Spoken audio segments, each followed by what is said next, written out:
This is the best engine swap card to use for money grinding that was added with update 1.56 to Gran Turismo 7, and it is no other than the Subaru IMPREZA Coupe WRX Type R STi Version 6 from 1999.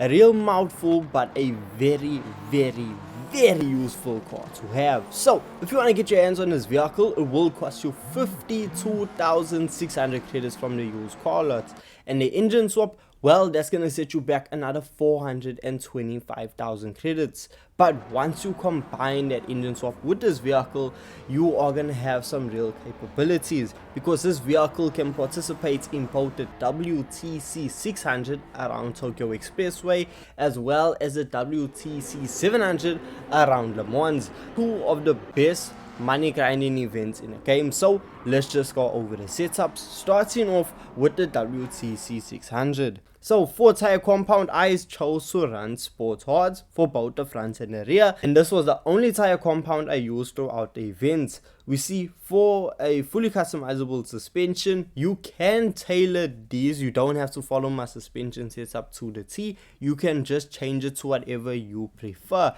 But for me, I ran with a body height adjustment of 115 in both front and rear. Anti-roll bars is set to 7 in the front, 6 in the rear. Dampening ratio compression is set to 35 in the front, 30 in the rear. Dampening ratio expansion is 45 in both front and rear. Natural frequency is 3.05 in the front and 3.20 in the rear. Negative camber angle sees 3.0 for both front and rear. Toe angle in the front is 0.00, and for the rear it is 0.20 facing inward. Then we see we do have a fully customizable differential, which I did not touch at all, and the same goes for the torque vectoring differential, which is set to 30 in the front, 70 in the rear. Now for downforce, we see 100 downforce in the front, 240 downforce in the rear. Now I must add that this vehicle is equipped with a wide body kit, the wheel offset set to wide, so that also just needs to be included because that can change your performance points rating. Now we see for our ECU, we have a fully customizable ECU that is set to 100. We see a ballast has been added and set to 200 with 0 ballast positioning.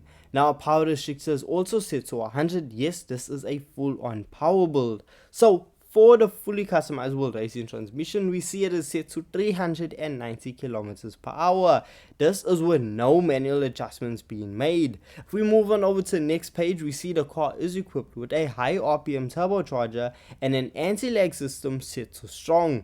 Then if we follow down the list, we see the car also has carbon braking system as well as racing brake pads. If we move over, we see racing clutch and flywheel as well as a carbon propeller shaft have also been added to the vehicle.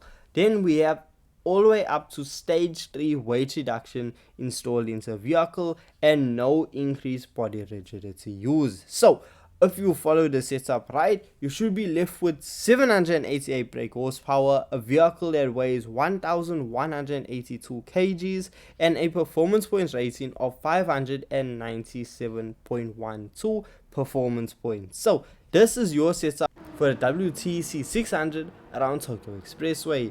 Now when it comes to completing this event, you have one of two methods to use. You can either do it the legit way, and that is by slowing down for corners, or you can do it the unethical way, and that is by wall grinding. However, the wall grinding method will be a bit faster. So when it comes to the fueling and what you want to use, for me, I only use fuel map level 1 on the straightaway, and for the rest of the circuit, I keep it on fuel map level 6.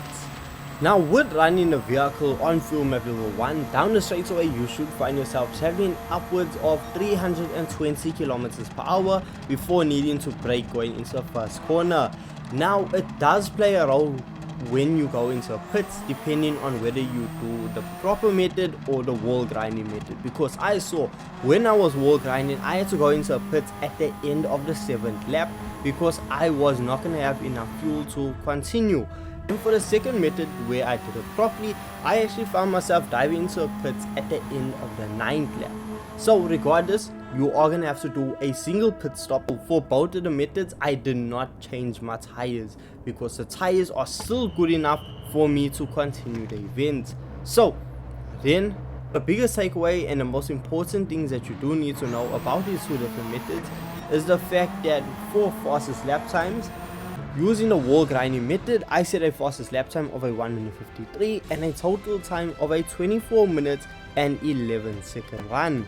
Now when it came to doing it the proper way, I found a fastest lap time of 2 minutes and 4 seconds and a total time of 25 minutes and 58 seconds. So it clearly shows that the unethical wall grinding method is a lot faster. Moving on to the WTC 700 for the Subaru. Now it is a very similar setup to what we already have in the vehicle, but with a few changes. For example, now our tire compound, we see we are using racing hard tires with racing intermediates purchase as well, due to the fact of around the WTC 700 around the 1, there is a high possibility of rainfall to occur. So you'd rather be safe than sorry and just purchase racing intermediates even if you don't need to use it. Then we see for ballast, it is now set to 0 and that's it. Everything else still remains the same. It's just now we remove the ballast and we change our tire compound. So when it comes to the WTC 700 around the 1, what I did was actually set the vehicle on over to fuel map level 6. I know the lean mix, yes I know the lean mix really choking how much power the Subaru is able to push out, but regardless, the vehicle still absolutely flies past the opponents, and with the great handling and 4-wheel drive system on the Subaru, it is an absolute pleasure to drive.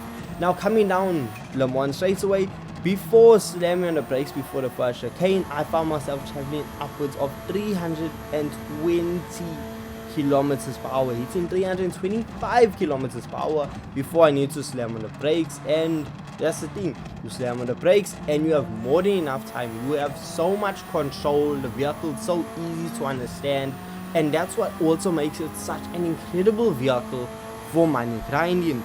Now with this event, your biggest thing that you need to watch out for is weather. So you need to watch the weather radar to make sure when you need to go into the pits. Now when it came to setting an initial lap, well, I set a blistering fast time because my initial lap time was a 3 minutes and 53 second initial lap. And what's mad is the fact that anything faster than a 4 minute 10 second lap time is considered competitive. So a 3 minute 53 second initial lap is really, it's knock your socks off level of speed. Then we see for my second lap, I did run into a penalty which did slow me down quite a bit, and I still managed to complete the second lap in under 4 minutes, now seeing a lap time of 3 minutes and 57 seconds. Now fortunately for my run using this vehicle, I did not need to change one over to racing intermediates. However, I did need to refuel twice, and that was going to be at the end of lap 3 as well as the end of lap 6, because even though the vehicle's on fuel map level 6, the car is still gonna use a decent amount of fuel, but at least it's gonna be at the same rate as the group 4 vehicles you're running against, but you are gonna be going a lot faster than them. That's why you will be absolutely running away from the opponents and have such a breeze during this event. I had so much fun using the Subaru. I lapped all of the opponents, and when it got to the end of the race, I just sat at the line, waited for time to be done, and that was a simple, easy way to win 825,000 credits. I absolutely love the Subaru, and I highly recommend it for you to try out, to use for money grinding, as I still think this is the best engine swap added with update 1.56 to use for money grinding. But hey, let me know your thoughts and opinions of this engine swap in the comment section down below, and with this being said, I'll catch you guys in the next video. Peace.